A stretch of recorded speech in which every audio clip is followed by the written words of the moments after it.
So these are the videos for week 3. I'm sorry, week 6. Wow. And we're going to be talking today about the virtue of justice. To start, I think we should just go over Aquinas' definition of justice. Aquinas says that justice is giving to each what is due him, giving to each person what is owed to him. So a failure to do that is an injustice. Now, this is some pretty obvious examples of this that'll kind of get us going in the right direction. If somebody comes to work for me, for example, and I agree before he starts to work that I'll pay him $10 an hour and he works 8 hours, that person is therefore owed $80. So if I give him the $80, I'm doing a just act. If I don't give him the $80, if I give him $50 instead, that's unjust. That's not giving him what is owed to him. Another example where this comes up is more directly when we talk about theft or stealing. So somebody's possessions, like their car, their TV, their cell phone, their computer, etc., those belong to the person. Now, if, for example, I see somebody's wallet lying around and I refrain from taking any of the money in that wallet, I'm honoring what belongs to the person or what is owed to that person, and therefore I'm doing something just. In a way, my refraining from action is actually a just act. However, if I were to take that money, or if I were to take somebody's television or computer or cell phone, that's an example of injustice. So where I'm taking something that does not belong to me and I'm taking it away from somebody else. Now, this general kind of definition of justice, I think, just gets us thinking along the right lines, because justice is a term that gets thrown out a lot. And it's important to kind of start with the basics, start with what's most clear, and then work our way to what's a little bit less clear in terms of what things are just, what things are not just, sort of the gray areas, etc. Now, when we're talking about justice, what we've seen already in the examples I threw out there was the fact that justice is a social virtue. It involves us as individuals in relationships to other people. It also can involve things like the justice of a society, the justice of a country, the justice of countries, etc. But in any case, justice is always a virtue that pertains to the way we deal with and relate to people and other people around us. It also has to do with the way we use and employ the things around us as well. So, just going back to those examples I talked about, in the first example, I paid the person the $80 that was owed to him. So being just, therefore, is about the way I'm relating to the person I hired to work for me. It's not just about me and the ordering and the proper function of my soul. Now, for example, if I have a tendency to really want to drink 17 beers in a night and I go out and do that, I might do that alone. I might do it by myself. And maybe I pass out drunk from that. So, in one sense, this never affects anybody else. This isn't directly involved in the way I relate to the people around me. Now, as we talked about last time, the virtue of temperance is the virtue that is oriented toward governing our desire for things like alcohol. And the virtue of temperance, therefore, is involved with us properly having our sensual desires governed and directed in the right way, at the right time, in the right manner by the rational faculty, and making that into a habit. And that again has to do with our properly ordered soul and the way that we ourselves have built up our character habitually to make ourselves into the best version of ourselves. You can see there's sort of a self-referential nature to this. And that's not bad, that's necessary, and that's just essential to the nature of these sorts of virtues. They are primarily about the way in which we have developed ourselves to be, in the sort of habits that we have formed, the sort of ways of life that we are living, the proper ordering of our souls. The same would hold for courage. It would hold for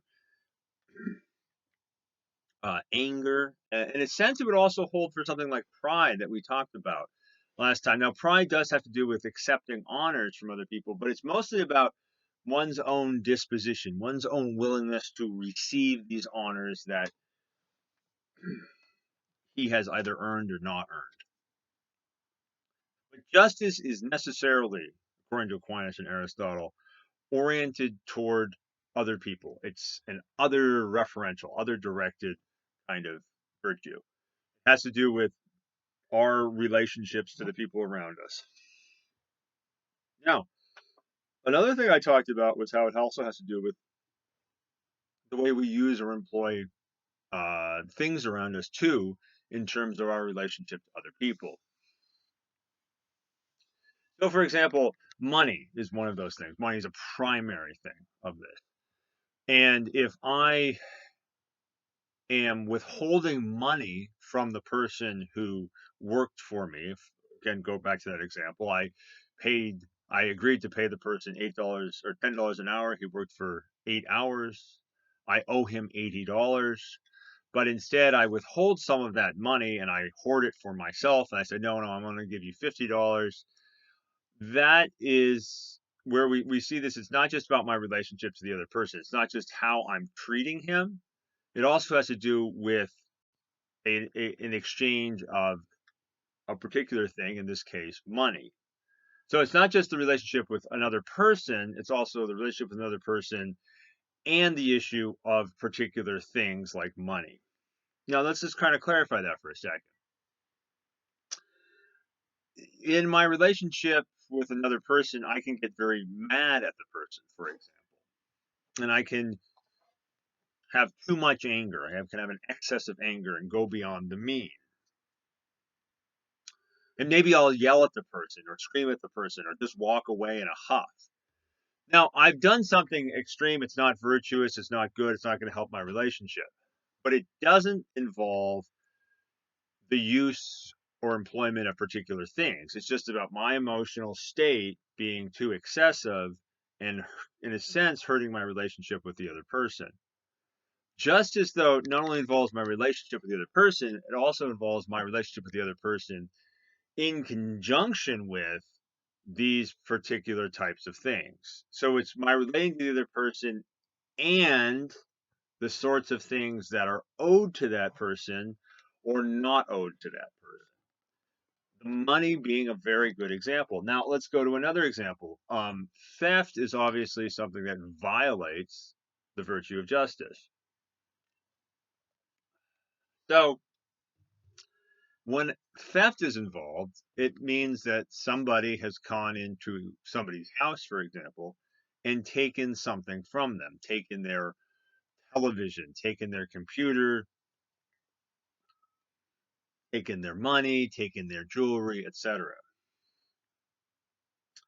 So those things, those items that properly were owed to and belonged to the homeowner now are unjustly taken by the theft, and he puts them into his possession.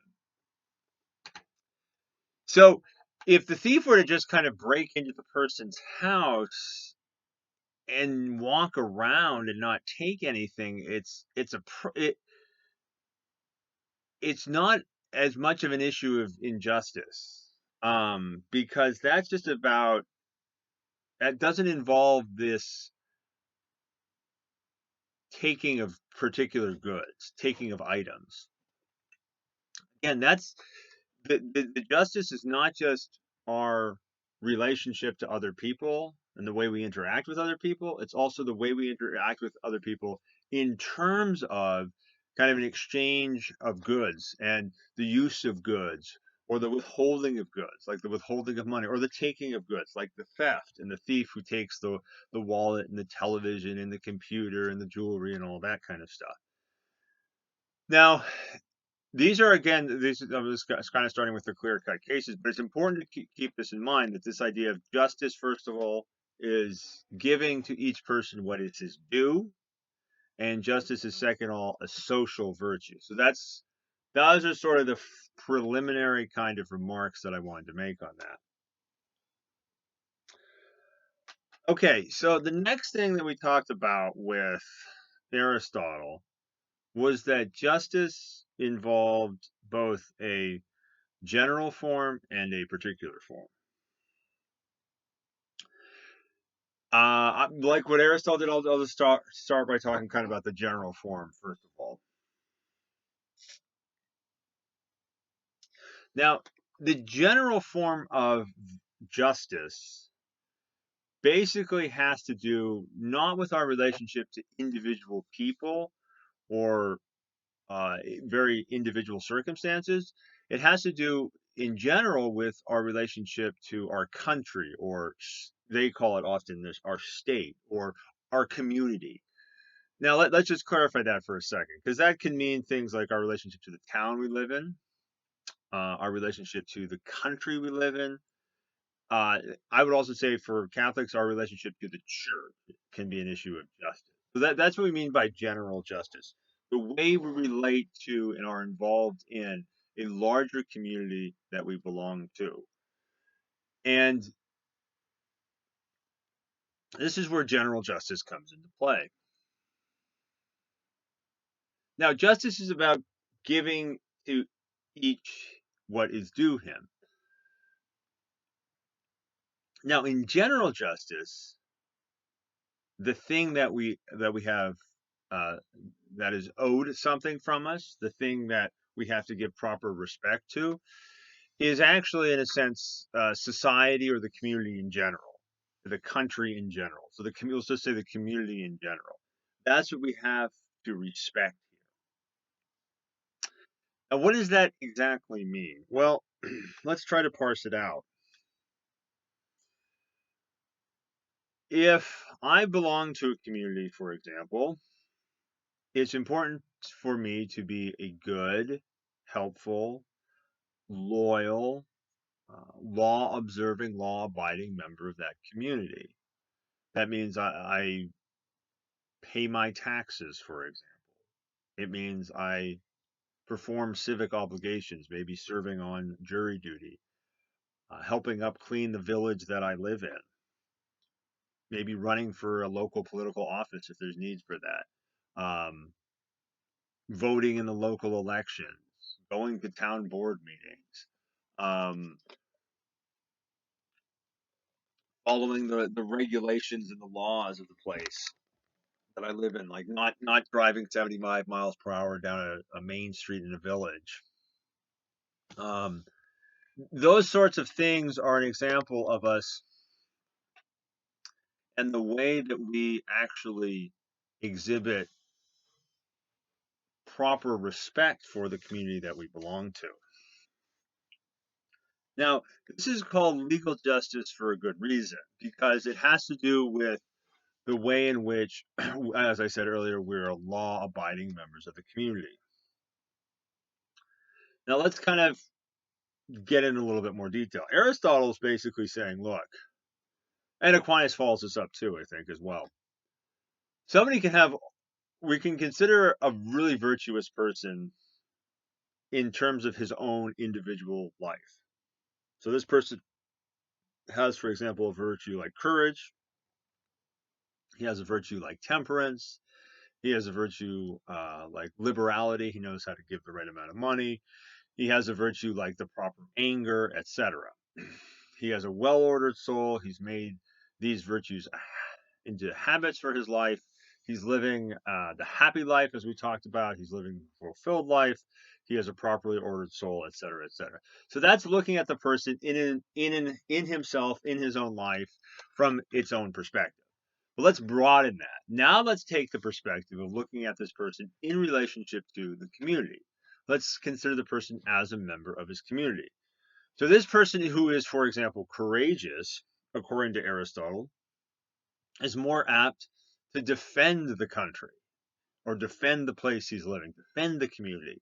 Now, for Aristotle, that would mean somebody who would be willing to be a soldier and protect the city state where he lived in ancient Greece from attacks by other city states. So a good Athenian with courage, a virtue of courage, is one who is willing to protect and even die for Athens in defense of Athens against other city states or against the Persians or some other invader.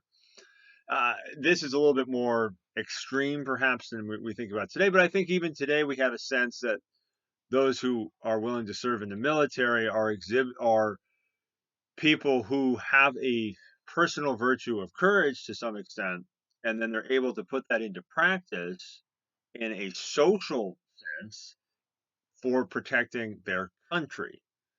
So what we see is that the individual virtue is now translated into a direct way in which the person serves his community. The person is a good, helpful member of his community. Let's take another example. Let's take temperance. Now, somebody who is intemperate is perhaps, just to give another example, more prone to something like DUI, driving under the influence. Why? Well, because an intemperate or self-indulgent person is more apt to consume a lot of alcohol, and that become a huge problem for his life. And he's not able to make his good judgments, perhaps, and he drives under the influence, which is a danger not only to himself, it's also a danger to the other people on the road.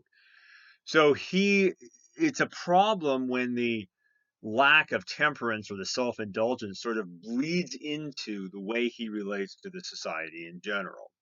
On the other hand, a temperate person is not apt to act in that manner.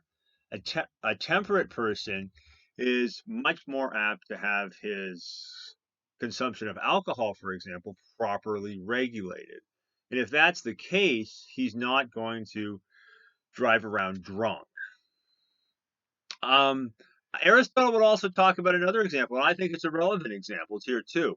An intemperate person, a self-indulgent person, is more apt to want to commit adultery, for example.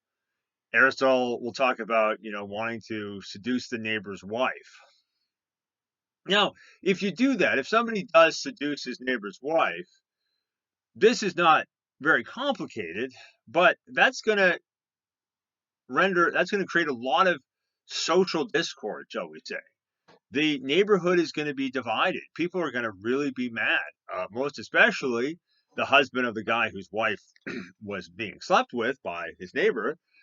Um, so, but also I think other people around will be upset by it. It's just going to throw things in disharmony, and the children of the families involved are going to be upset by it. So a lot of social discord and disharmony and stuff like that is created and results from a lack of temperance. But the temperate person, on the other hand, is not inclined to do that. He will be a much better neighbor, i.e., better member of his community, insofar as he's not tempted to do that sort of thing that creates that sort of social instability and social discord. Anger, let's just look at that for a second. Oh, no, actually, let's go liberality. We talked about the virtue of liberality, knowing when to properly give money. This is, again, something that will be a very beneficial to a community. So if somebody has a fair amount of money and knows how to spend it well to help other people, knows how to donate his money well to help other people, he'll be able to, for example, help some of the more impoverished members of the community. He may give them scholarships for college, or help finance a soup kitchen, or help finance a clothing drive or something like that. So it's going to benefit people throughout the community.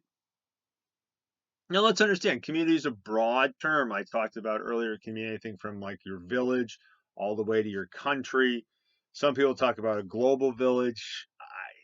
That's a bit more of a stretch, but it might be relevant as well. But these are, I do think it's relevant. But let's, again, we'll just kind of focus in on this. The person who has individual virtues in his life, when we consider that person in terms of his involvement in his community or in the society, he is a very good, beneficial, helpful, and law-abiding person in that community. He is one who fosters social harmony. He does not work towards social discord. Um, he is the sort of person who's he's an exemplar member of his community. He's helpful to a lot of people around him. He's the sort of person that actually, as we keep going with this, whom you'd want to elect to office. Why? Because his own life is in order. He's well has a well-ordered soul, and he looks like the sort of person who perhaps could genuinely care about and work for the common good of a community. So that expression common good is one we see with Aristotle, much more so also with Aquinas. I'm not going to get into it. I think it's can be a misunderstood term.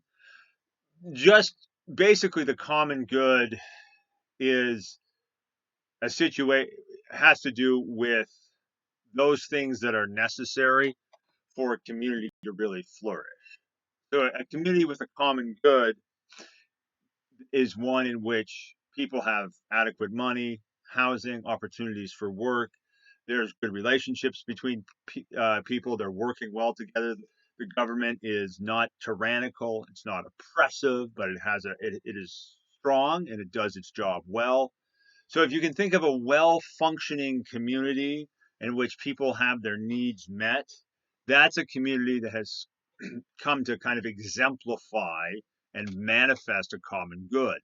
On the other hand, a community in which half the members are seriously impoverished and in desperate need of their basic goods, and other people are living ridiculously high off the hog and hoard all the money and the goods and oppress other people, and the government is corrupt.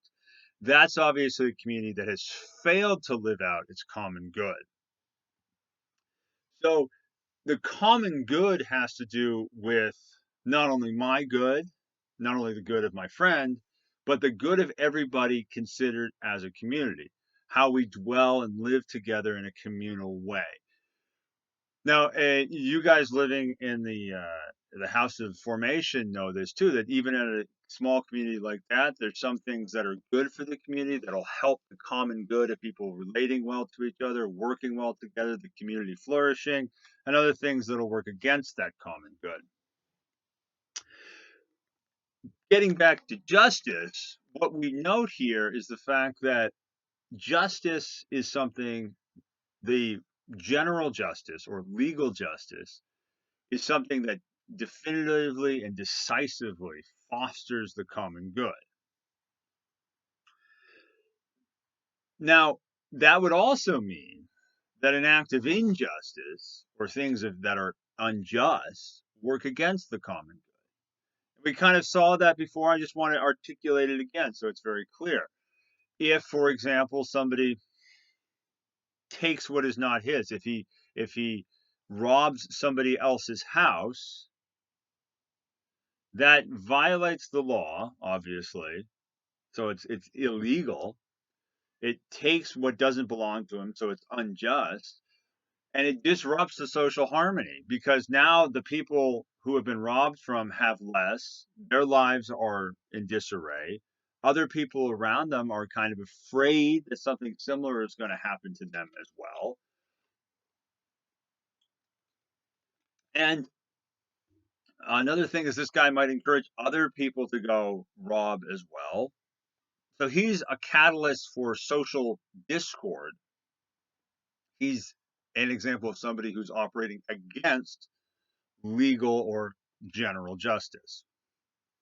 I did want to say one other word about why is it called legal justice. Just to note, we kind of already said it, because the person who is living out this sort of justice is going to be law abiding. he's going to do what the laws command, insofar they're actually good laws. So we noted this a little bit earlier. As an example, this person is not going to drive under the influence of alcohol. He is, if he has like the virtue of liberality, he's not going to hoard all of his money and not pay his taxes. He's going to be willing to pay his taxes because he sees that as a means to foster the common good. Excuse me. So, general justice is about our relationship to our community. It's about us as members of our community. And it's about us giving to our community what is owed to it. And that's something I kind of want to say a bit more about. Now, taxes is a good way to start that discussion.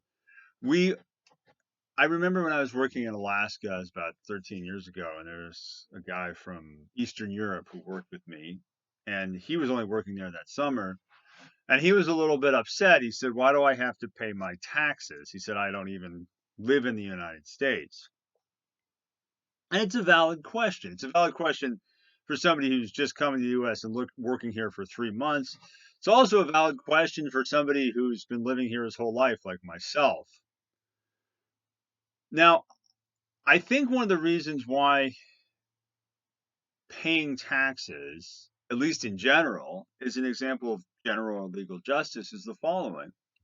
Because taxes are able to provide for the money that's necessary for things like our roads, our military, our government, help subsidize hospitals, help with education, help with air traffic control, etc. This list goes on and on. So it's through the money gained by things like taxes that all of these social structures are in place that enable us to live. I mean, for God's sakes, electricity is flowing now into my computer and into the lamps that are lighting this room. That electricity, those power plants, that's regulated by the federal government. There's an insurance that this will actually come about.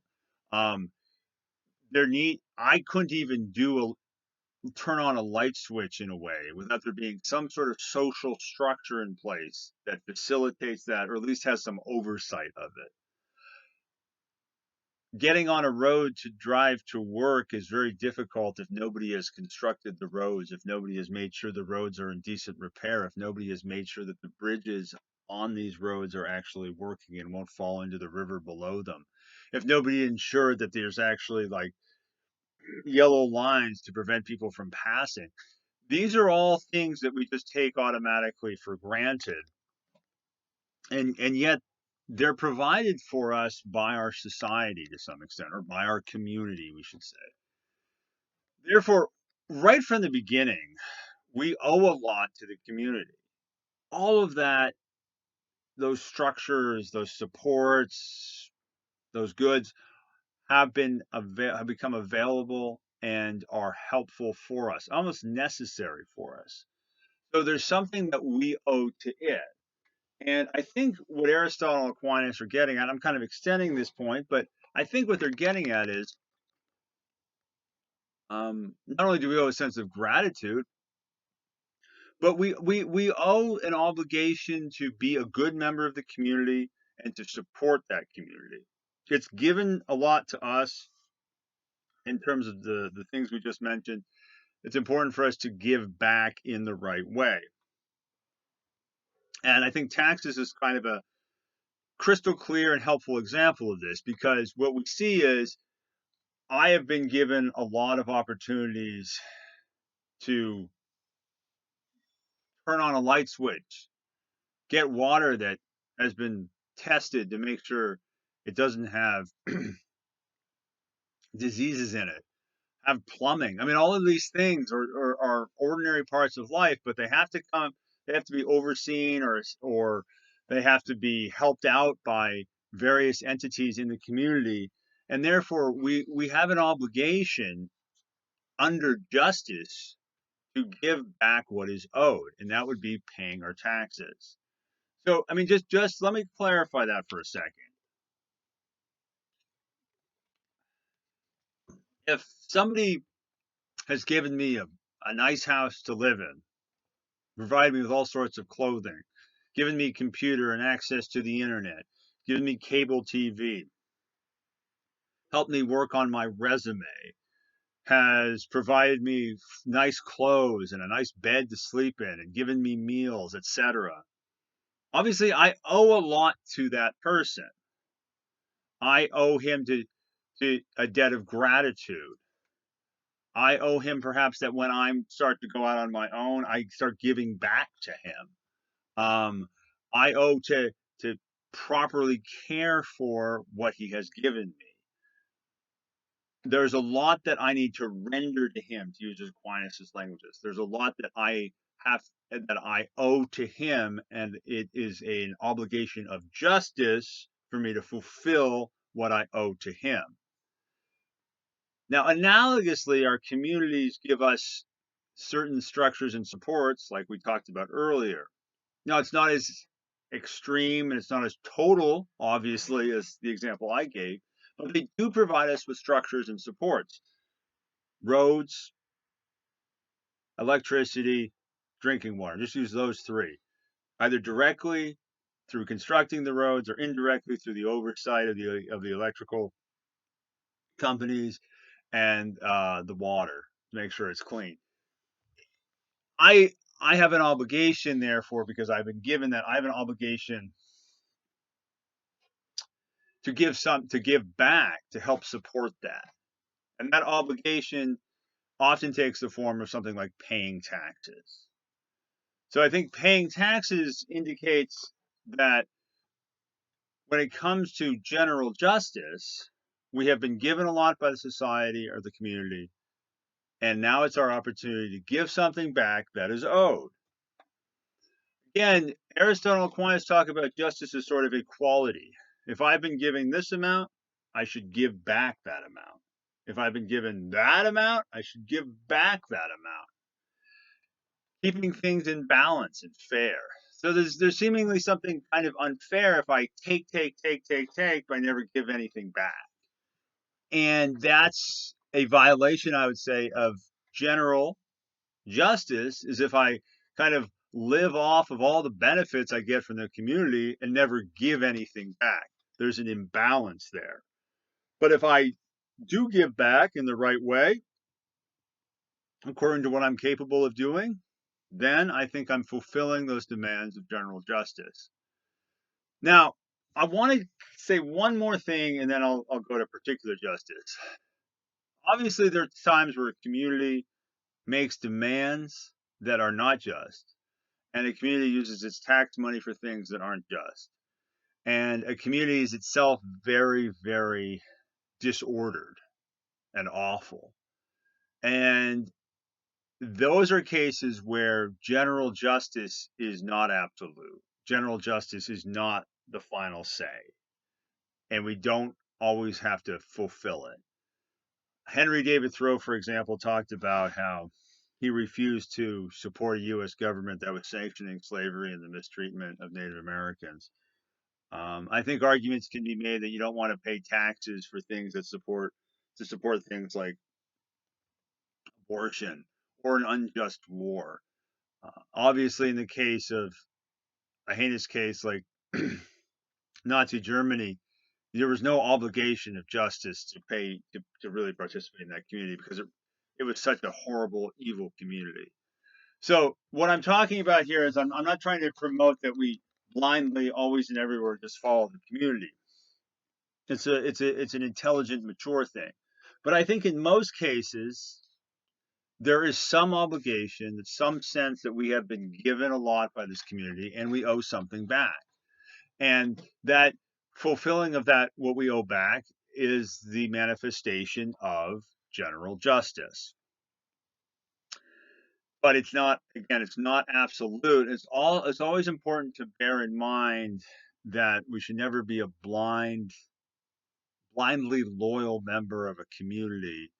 Or there's an expression that's, I think G.K. Chesterton talked about it, if I remember correctly. He said a blindly loyal patriot is somebody who says, "My country, right or wrong, I love it no matter what." And you're like, well, if your country is doing heinous, horrible, and awful things, you should not just blindly be loyal to it. You should not just automatically follow what it's doing. You should not just participate in its destruction of human life, for example.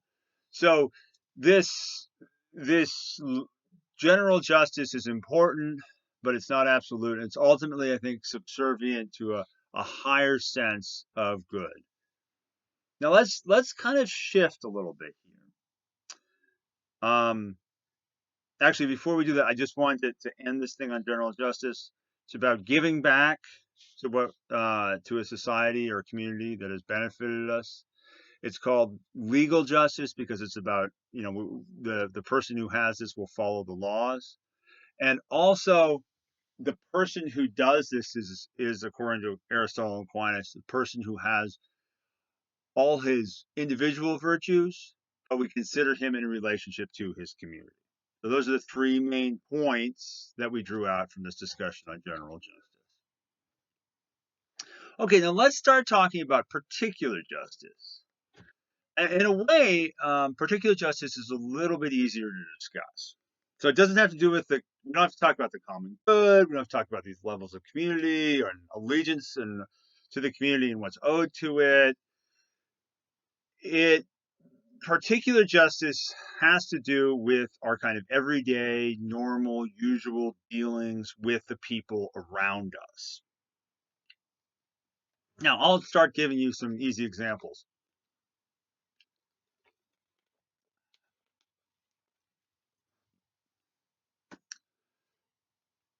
I get hired to work for a company, let's say, all right?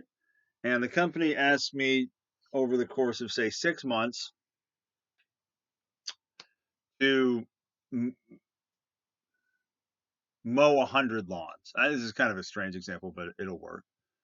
Okay, so they say, all the lawns at this end of town, you're responsible for caring for. Oh, let me back that up. The company hires me and says, okay, we're we're a groundskeeping lawn care company, and this street over here, Second Street, you're responsible for the houses on the north side of that street. You're responsible for making sure the lawns on that side of the street look good. So they say basically once every week you should mow the lawn, you should trim, you should rake, maybe every month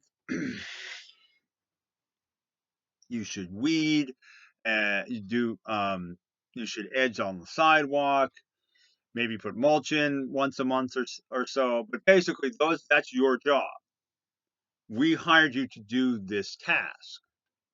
And I say, okay. And I sign the contract and I agree to that. I shake hands on it and I accept the remuneration, the payment they're going to give me, get the uniform, and I start. And then I begin working. Now, I decide that, you know what? Half of these houses, I really don't, it's too big. I'll do them twice a week. I'll mow the lawn twice a week. And I say, I only want to mulch. Never.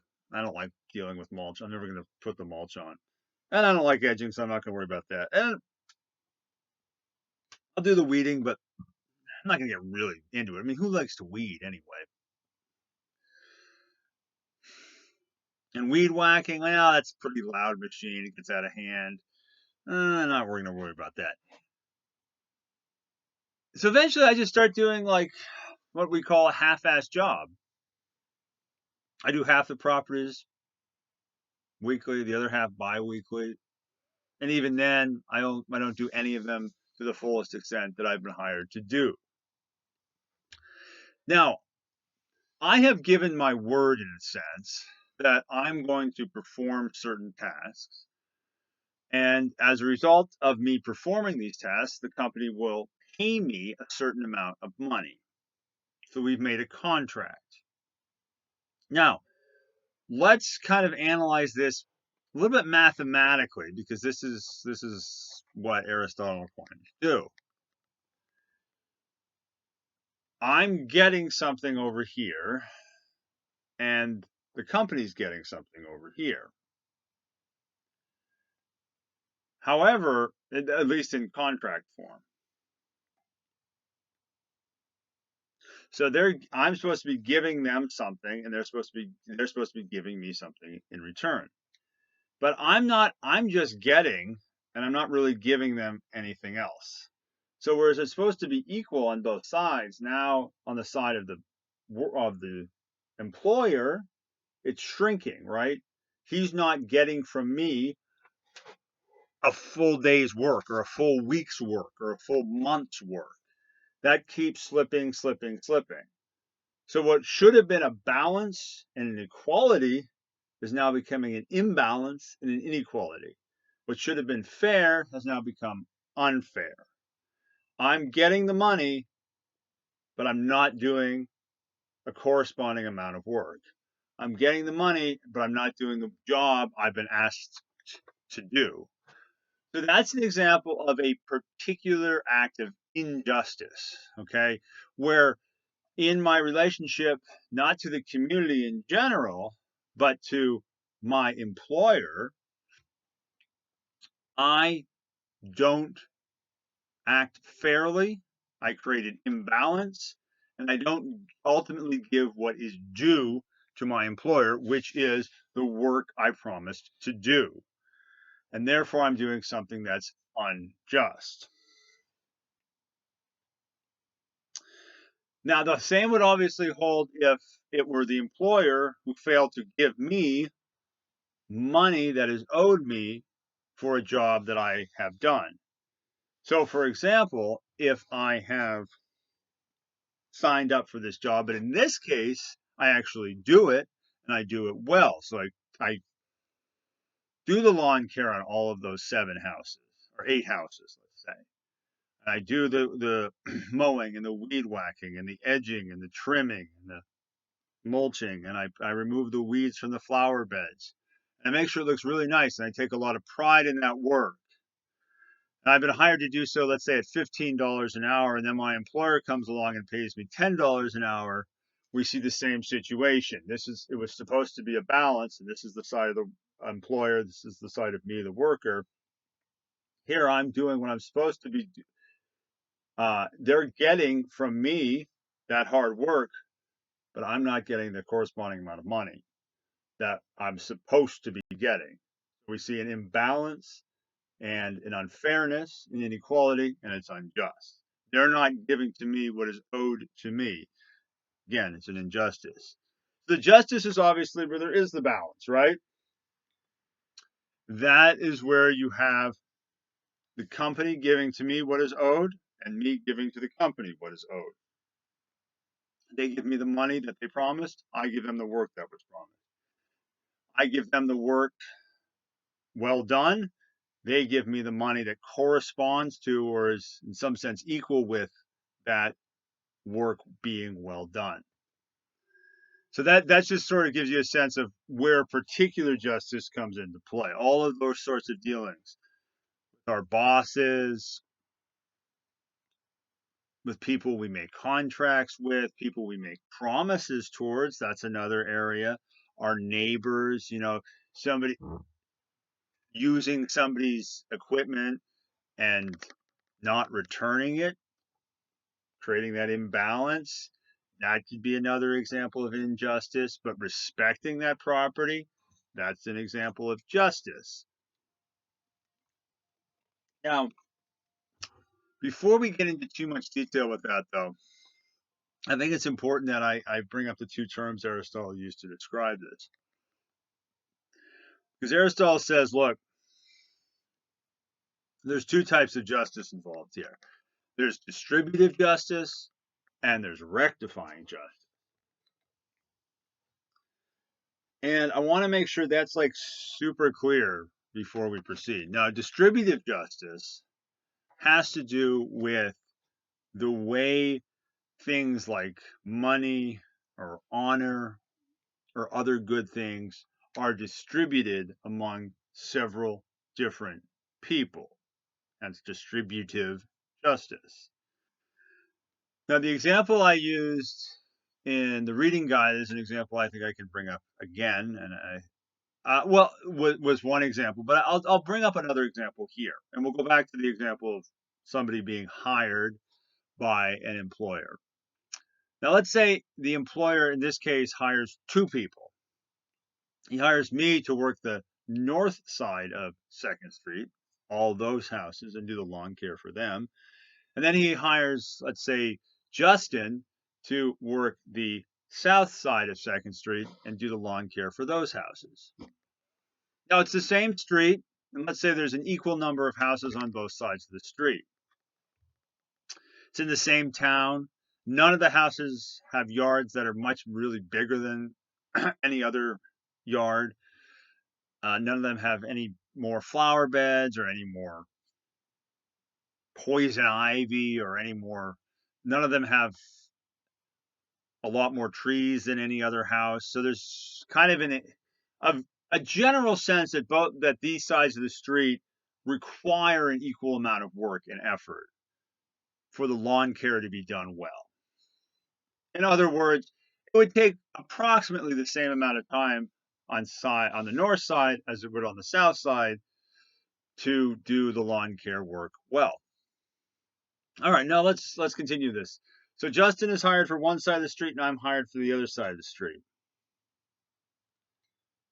But let's say I get hired to work it for $15 an hour and Justin is hired to work his side for $20 an hour.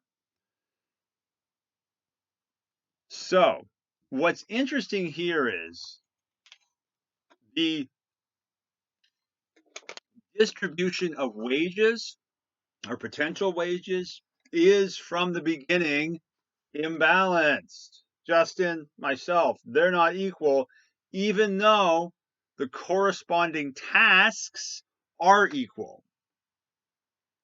Aristotle talks about this in terms of what he calls an arithmetic equality or ratio or proportion. So we have my task and the money that is deemed worthy of the task that I'm asked to perform.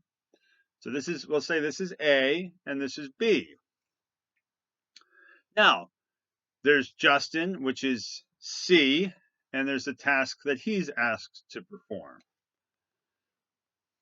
Now, it seems like the ratio of A to B, my potential wage relative to the job I'm asked to perform, that ratio of A to B is the same ratio we see with C to D in terms of Justin's potential wage and Justin's job that he's supposed to perform.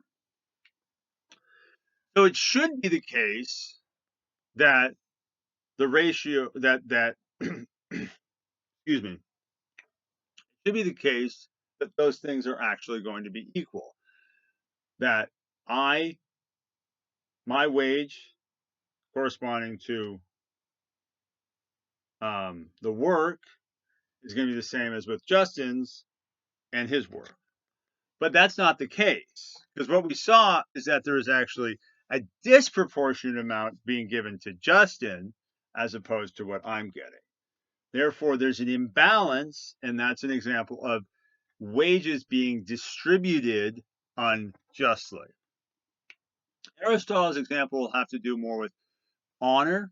And again, I talked about that in the reading guide, how, let's say, Frank protects his city and Larry also protects his city. So both people have done the same kind of thing in protecting the city. They should be given the same amount of honor or respect, but instead, let's say Frank gets 20 statues and Larry only gets 2.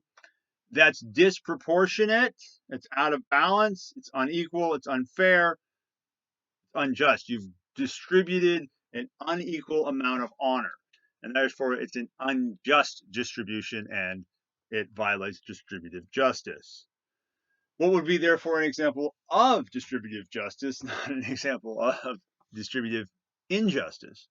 Well, that would be the case, for example, to go back to my situation, where Justin and I are paid the same amount of money. We have distributed to us the same type of wage because we're doing the same type of job.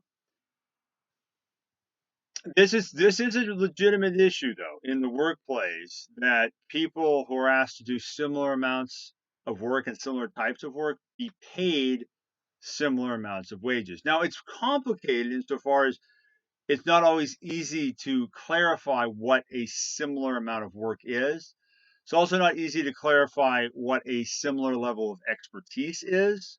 So I'm not saying that every situation where there's a seeming pay inequality is an example of distributive injustice. However, they often are, and I think that's just important to bear in mind. So that kind of has to do with distributive justice. Or no, I'll give you one final example. So instead of not with the wages and not so much with the honor of society, if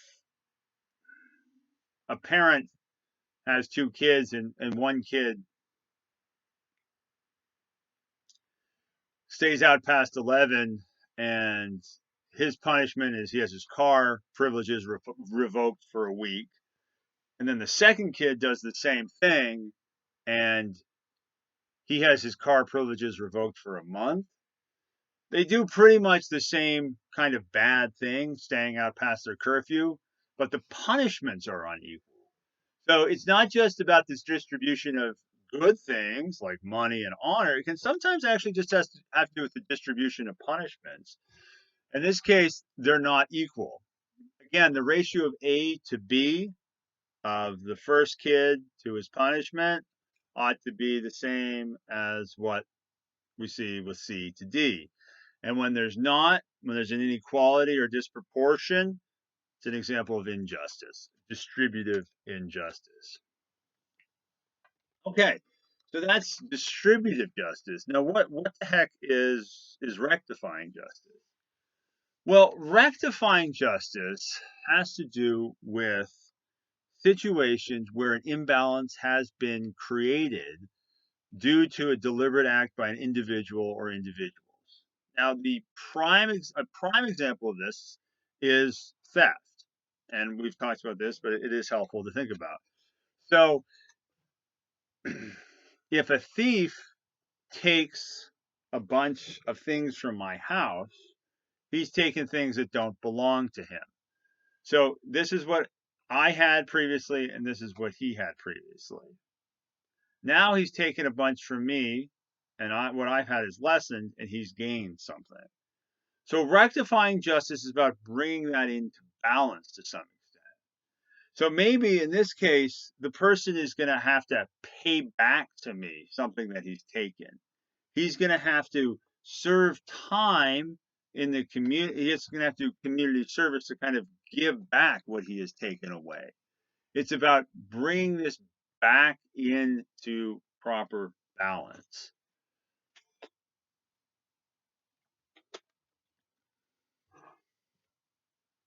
Or take another example, I borrow my friend's lawnmower or I borrow my friend's snowblower and I use it, but maybe I use it a little bit too aggressively. I'm trying to get too much done. And it breaks. I've created an imbalance. Something that he's had that was previously working has now decreased. So I have to help rectify that. Maybe I give him some money so that his snowblower is working again, and now this is back being equal. So rectifying justice has to do with kind of rectifying a situation that was unjust and creating again a proper balance between things. Excuse me. Where the situation is not rectified, or overly rectified, that's where we have an example of rectifying injustice. So, for example, if somebody steals a loaf of bread, use the Les Miserables example, and like Jean Valjean in Les Mis, and he's sentenced to 20 years of prison, that's an example of an unjust thing. That's not just. Why? Because the punishment in this case does not fit the crime. It's not necessary to kind of rectify the loss of bread by punishing somebody for 20 years. That's extreme. That's very, very, very extreme. So that's going to the excess of punishment or trying to rectify something, trying to make it right. What would be the defect? I'm going to use that language because it's, again, it's a moral virtue, so we'll have the language of defect, excess, and mean. What's the defect of rectifying justice? Well, the defect is where you don't try to punish the person at all, or you don't try to make things right, or you don't try to recreate that balance. So a defect would, for example, I use my neighbor's snowblower, to go back to that example. I've used it kind of aggressively. I've tried to take it through too much snow. I haven't been super careful. I know it's my fault that the auger's kind of busted, and I don't do anything about it. Whatever. Just get back and say, sorry, dude. Now, he's going to be mad at me, but that's not the point. The bigger issue is that I've actually not been just, that I've failed to help rectify that situation. I failed to make it right. And that's a defect. That's a lack of me trying to make things right. Whereas in the Jean Valjean case, where somebody is sentenced to 20 years of prison for stealing a loaf of bread, that's an excess of trying to make things right. What we see, and it's kind of been implicit the whole time, I think, is that rectifying justice, and in fact, all forms of justice, are about a mean. So that's why we have this expression, let the punishment fit the crime. In other words, it shouldn't be a defect where you don't try to make things right at all, nor should it be an excess, but it should be proper and proportionate and appropriate to the situation at hand. And what would that be, for example, with Jean Valjean and the theft of a loaf of bread? I don't know. Maybe a week of, maybe 2 months in jail. I don't even know. That's probably too much. Maybe a week in jail, something like that. Um, or to go back to the other example we talked about earlier, we said that there is a. Oh no, you know what? I don't want to muddy any waters. Or for example, if somebody has broken into a person's house and stolen goods from them, stolen a cell phone and a laptop and jewelry, it seems excessive to sentence that person to 30 years. It seems a defect to sentence that person to a week of community service. So maybe something like a couple years in prison with the possibility of early parole, maybe something along those lines, seems more to be an example of a proper mean of rectifying justice. Okay, so I think I kind of want to stop this part of the video lectures. What we've seen is that justice is about giving to each person his due. Um, and we saw that justice is an outwardly directed and social virtue. Next, we looked at general justice. We saw how that had to do with working toward the common good, being law abiding, and giving to what is owed to the community. After that, we looked at particular justice, having to do with our everyday dealings with people, having to do with situations involving money, involving borrowing goods, involving keeping promises.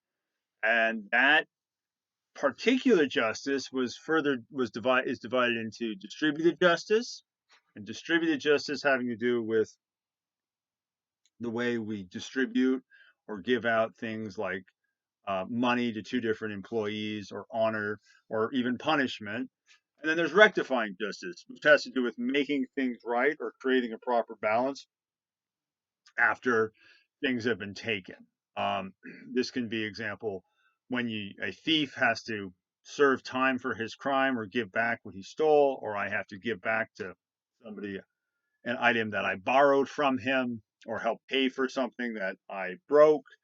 These are all examples of rectifying justice. And we finally saw that all forms of justice, including rectifying justice, have to do with having a proper mean between the excess and the defect. So that's the first video, video 1 on justice.